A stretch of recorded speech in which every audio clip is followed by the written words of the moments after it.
జిల్లా వ్యాప్తంగా కోడి పందాల నివారణకు కఠిన చర్యలు చేపట్టామని జిల్లా అధికారులు స్పష్టం చేశారు. కాకినాడ కలెక్టరేట్ స్పందన హాల్లో ఏర్పాటు చేసిన సమన్వయ సమావేశంలో డీఆర్ఓ వెంకట్రావు, ఏఎస్పీలు శ్రీనివాసం, మనీష్, దేవరాజ్ పాటిల్, డీఎస్పీలు పాల్గొన్నారు. హైకోర్టు ఆదేశాల మేరకు కోడి పందాలు నిర్వహించిన వారిపై 1960 జంతుహింస నిరోధక చట్టం, 1974 గేమింగ్ యాక్ట్ ప్రకారం కేసులు నమోదు చేస్తామని తెలిపారు. ప్రత్యేక కార్యాచరణతో కోడి పందాల నివారణకు ప్రతి మండలంలో ప్రత్యేక బృందాలు పనిచేస్తాయని అధికారులు వెల్లడించారు. కోడి పందాలకు స్థలాలు ఇచ్చిన వారిపైన చర్యలు తప్పవని హెచ్చరించారు.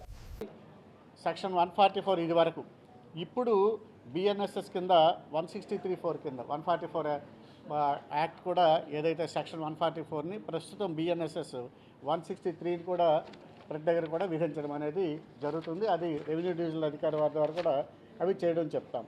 అదేవిధంగా కొంతమంది మన దగ్గర ఏమంటారంటే, మాకు తెలియదండి వాళ్ళు ఎవరో వచ్చి కండక్ట్ చేసుకున్నారో అని చెప్పి ఆ స్థలం ఓనర్స్ చెప్తుంటారు. అది కుదరదు. ఎవరైనా ఒక స్థలంలో ఇటువంటివి కానీ కండక్ట్ చేసినట్టుంటే ఆ స్థల యజమానులు కూడా దానికి బాధ్యత వహించాల్సి ఉంటుంది. వాళ్ళ మీద కూడా చట్టపరమైనటువంటి చర్యలు తీసుకోవడం జరుగుతుంది. అదేవిధంగా మీకు ఇప్పుడు నేను చెప్పినట్టు వాళ్ళ మీద ఎవరైతే ఈ కోడి పందాలు దీంట్లో అదే కత్తులు కానివ్వండి, లేదా ఇతర ఏవైనా పదునైనటువంటి ఆయుధాలు కానివ్వండి, లేదా బెట్టింగ్ చేయడానికి అదర్ మెటీరియల్స్ ఏమైనా ఉన్నట్టున్నా, లేదా పందాలు వేసేటప్పుడు డబ్బులు వీళ్ళందరూ కూడా కలెక్షన్ చేసుకోవటం, దాన్ని ఆర్గనైజ్ చేసుకోవడం చేస్తారు.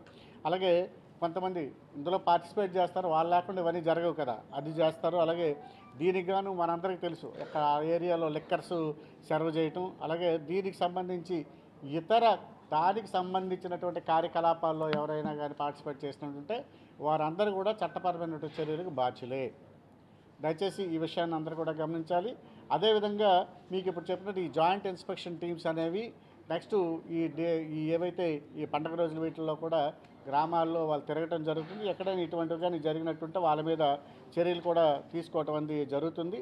దీనికి సంబంధించి జిల్లా స్థాయిలో మనకి animal husbandry officer, JD animal husbandry, ఆయన ఈ యానిమల్ క్రూయల్ యాక్ట్ని ఇంప్లిమెంట్ చేయడంలో ఆయన కూడా ప్రధానమైన పాత్ర పోషిస్తారు.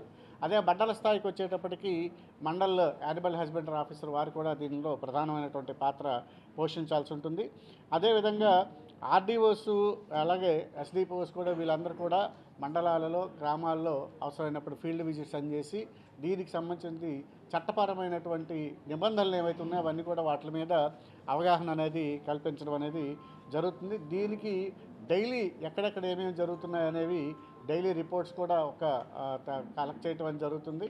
ఎక్కడైనా ఎప్పటికప్పుడు దీన్ని గవర్నమెంట్ కూడా రిపోర్ట్ చేయడం జరుగుతుంది. అలాగే మనం తీసుకున్నటువంటి ఏవైతే యాక్షన్స్ ఉన్నాయో వాటన్నిటి మీద కూడా మనం డాక్యుమెంటేషన్ చేస్తాం.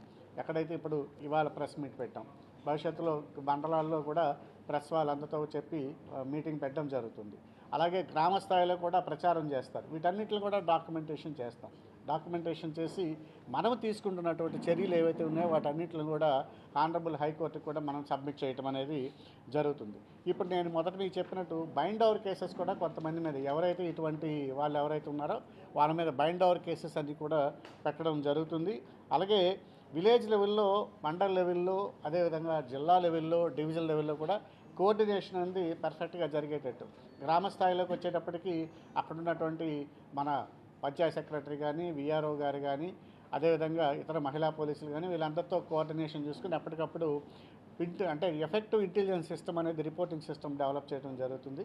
అదేవిధంగా మండలానికి వచ్చేటప్పటికి ఎస్హెచ్ఓ గారు, అదేవిధంగా ఇప్పుడు మనం చెప్పినట్టు ఎంఏహెచ్ఓ గారు, తహసీల్దార్ గారు వీరందరూ కూడా ఒక టీం అనేది పెట్టి ఎక్కడికక్కడ కోఆర్డినేషన్తో ఇమ్మీడియట్గా చర్యలు తీసుకోవడానికి వాళ్ళు సమాయత్తం అవుతున్నారు. అదేవిధంగా డివిజనల్ స్థాయికి వచ్చేటప్పటికి SDPOs, RDOs, special deputy collectors వీళ్ళందరూ కూడా డివిజన్ స్థాయిలో ఉంటుంది. జిల్లా స్థాయికి వచ్చినప్పుడు జిల్లా యంత్రాంగంలో both revenue as well as police యంత్రాంగం కలిసి పనిచేస్తాయి. ఇటువంటివన్నీ కూడా మనం ప్రివెంట్ చేయడానికి.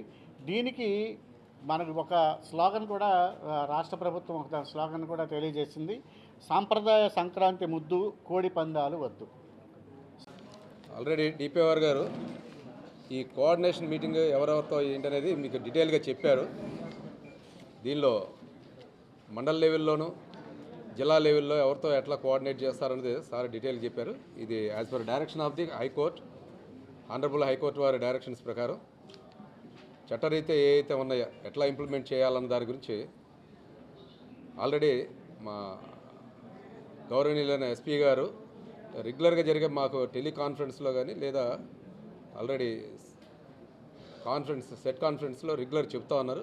ఇద్దరు సబ్ డివిజనల్ ఆఫీసర్స్కి దీనికి ఎవరైతే రెలివెంట్ ఉన్న ఎస్హెచ్ఓస్ వీళ్ళందరికీ కూడా ఈ బర్రెలు కానీ లేదా మీరు ఏదైతే కాక్ ఫైట్ అని మనం ఇదంటున్నామో వీటన్నిటి కూడా నిషేధించాలని కొన్ని కాక్ ఫైట్స్ జరిగే గ్రౌండ్స్ని ఐడెంటిఫై చేసి దాన్ని ఆల్రెడీ డిమాలిషన్ చేయడం జరిగింది. అట్లానే ఈ డ్రోన్స్ ఇప్పుడు లేటెస్ట్గా ఏంటంటే డ్రోన్స్ ద్వారా కూడా మా వాళ్ళు ఐడెంటిఫై చేసి ఎక్కడెక్కడ ఇంటీరియర్లో కూడా ఉన్నాయో అవన్నీ కూడా నిషేధ ప్లేసుల్లో ఎవరన్నా ఇది చేసినట్టుగైతే దాన్ని కూడా రీచ్ అయ్యి వీటన్నిటి కూడా ప్రివెంట్ చేయడం జరుగుతుంది. ఆనరబుల్ సీఎం గారు డిప్యూటీ సీఎం గారి స్లోగన్ ఏదైతే ఉందో సాంప్రదాయ సంక్రాంతిని ఆచరిద్దాం, కోడి పందాలు వద్దన్నది ఆ స్లోగన్తో అందరూ ముందుకెళ్దామండి. రిగార్డింగ్ మీరు ఏదైతే పందాలు ఎవరైతే ఆర్గనైజ్ చేస్తున్నారో లేకపోతే కత్తులు కడుతున్నారో అన్నది వాళ్ళ కొరకు ఇద్దరు sub divisional officers bind overs చేశారు, కొన్ని ప్రివెంట్ అరెస్టులు చేశారు. వారందరినీ కూడా డిటైన్ చేయడం కూడా జరిగిందండి. రైట్, థ్యాంక్ యూ అండి, థ్యాంక్ యూ.